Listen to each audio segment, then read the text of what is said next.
So for this project, I decided to focus on a dry bag that also serves as a fishing apparatus. I just gave a little branding, decided to call it Relix, and I'll get into why in a second.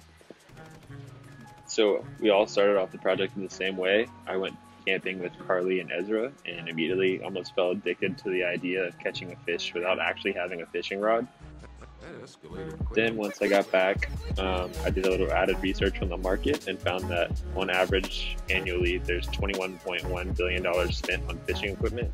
And if I'm someone who's wanting to go fishing for the first time, I'm going to spend around $100 to $150, which isn't the most ideal price range for someone who is entering and just wanting to go camp or fishing while they're camping on a weekend. So I started to ask the question, is there a way to make fishing more reasonably priced for a weekend camper?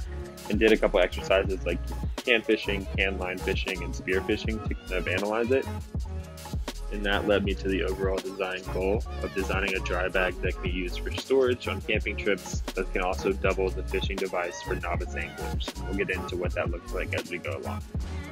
Then I did a little competitive analysis for the market and found certain products within the dry bag region as well as fishing rod alternative.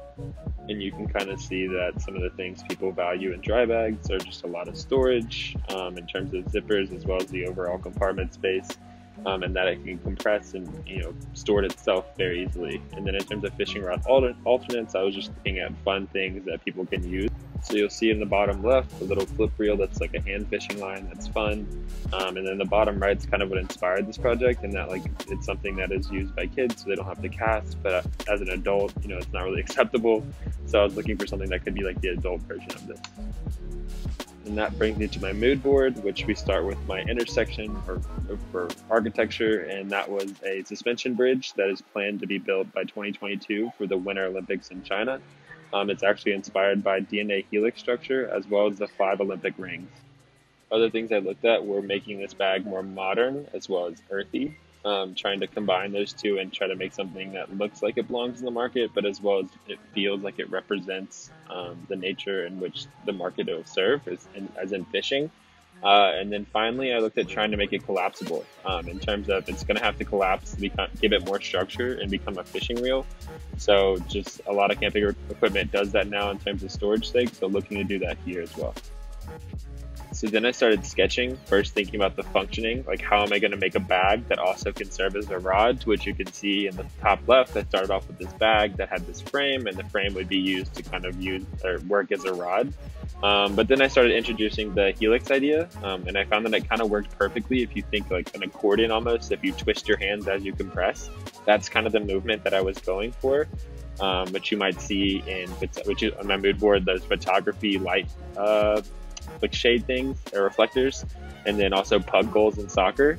But I looked at these bags, also tried to work in maybe the helix was the straps that hold the bag, maybe it's a drawstring that as the bag closure, maybe it's a backpack with this sort of helix overlapping straps with a buckle. But overall, I kept coming back to this helix diagram that I really liked, and this overall structure, and that like the accordion again, if you're twisting your wrist and it's compressing, you can kind of see how that would look in terms of the sort of in the right next to the rendering to the right, you'll see this sort of leaf structure. If you make it in a loop, it looks like that, and then if you twist it, it can collapse to look like the next thing on the bottom left. So that's kind of what I was looking at. And then I moved into prototyping kind of similarly. I was sketching as I was doing these like sort of framings. So I started, once I got to the helix one, I liked how it started to move, so I taped it together, traced the pattern.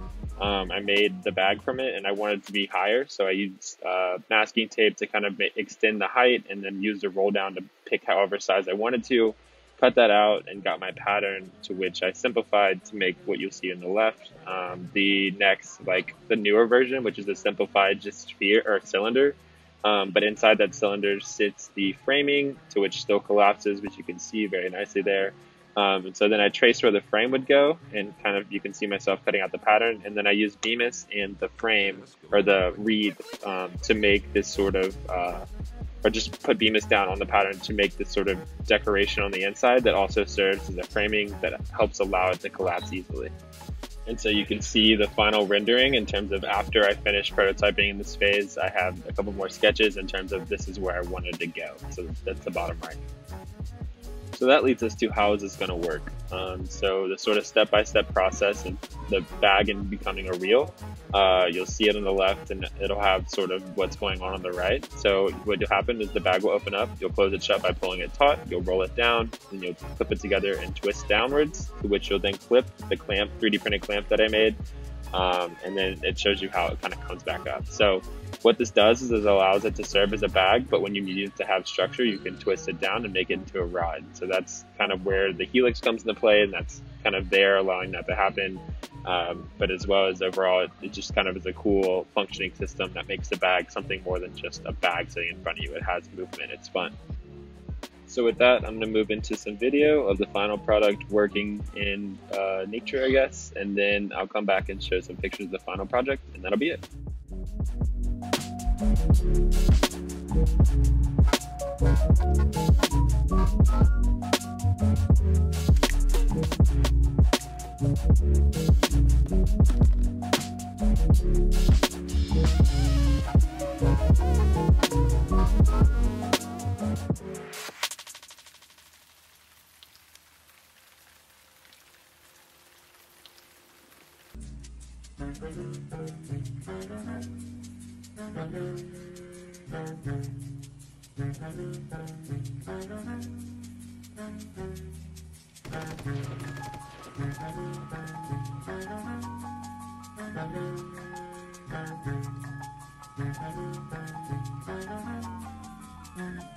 That escalated quickly.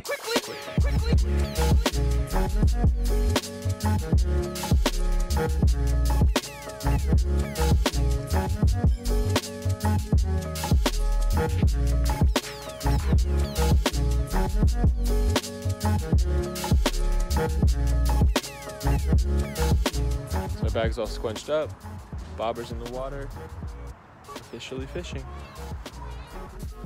So in the end, I created a fishing rod that twists down like a helix structure. So that's why I decided to call it Reelix, because it's a fishing reel with a helix. Ta-da, no. But anyway, yeah, this is my project. Here's a couple of my final shots. And yeah, thanks so much.